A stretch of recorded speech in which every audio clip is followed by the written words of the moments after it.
quite extraordinary, really.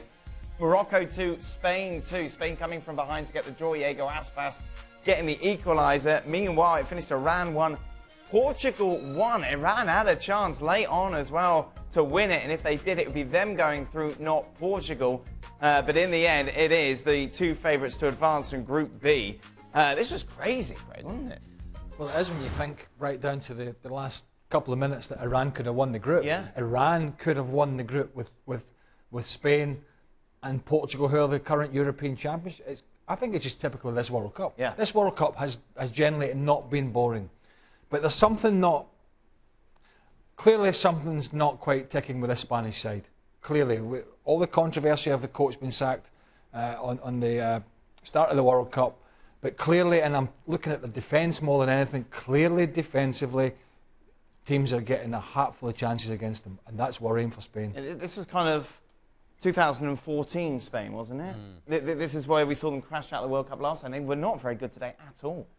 No, and defensively, to Craig's point, the idea that from a throw-in you can go into a 1v1 situation and a clear chance for Morocco, you think to yourself, well, what's going on here?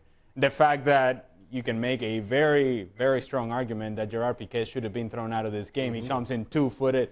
I have no idea how VAR doesn't intervene. I don't know how they don't tell the referee, hey, you might want to take a look at this play, because he's lunging, he studs up, he's showing the bottom of his shoes. For me, it's a red card. It's not given. And so then you expect Spain to start playing better.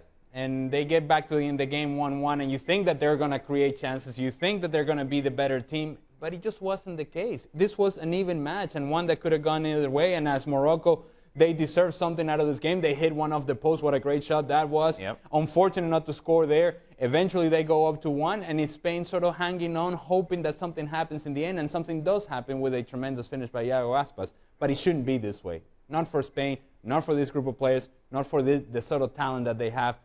But they have their issues, and there's no question about that. What's wrong with them, Shaq?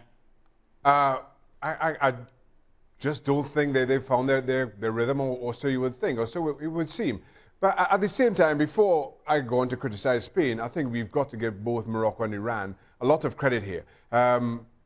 Morocco had absolutely no chance of getting out of the group, yet still both these teams get a point, and it's the absolute least they deserve. There are a couple of contentious red cards that could have gone against European giants, but it didn't. But at the same time, you just wonder if it's a closing of the gap between some of Europe's big boys and some of the others in world football. But at the same time, you expected a whole lot more from Spain. You just wondered, let's keep in mind that Spain didn't get out of the group 4 years ago, if lightning was about to strike twice. Lots of people complaining about VAR. Don't want to dwell on it too long. It was a lot of decisions in both games. Yeah. We'll get to them, but the PK one was a joke.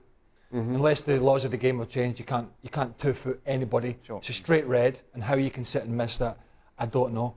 But it worries me with some of these VAR decisions. It does. I think it does add to the excitement for us sitting at home. I don't think it adds to the excitement for the people sitting in the stadium, because some of it takes too long. But certainly that changed the course of the game, or could have changed the course of the game with Spain down to 10 men, and then also for the fact that Piqué would have been suspended for a good part of the tournament after that. So quite frankly, it was a shocker. Looking at it just from the footballing point of view, can Spain regroup? Can they get together? Because they weren't very good against Iran, conceded 3 against Portugal, and you could certainly argue we're lucky tonight. Well, currently at the moment, you've got the Brazilians in fits and starts. Yeah. You've got the Germans that we don't know what German side is going to turn up. I can't even start with Argentina. Sure. England have gone well, but they're unlikely to go all the way. So yeah, they can. There is time. There is still time to regroup and get your basics right, because there are other teams, big countries. If we think about the real big countries who we expect to be at the end, they're all kind of having their issues at the moment.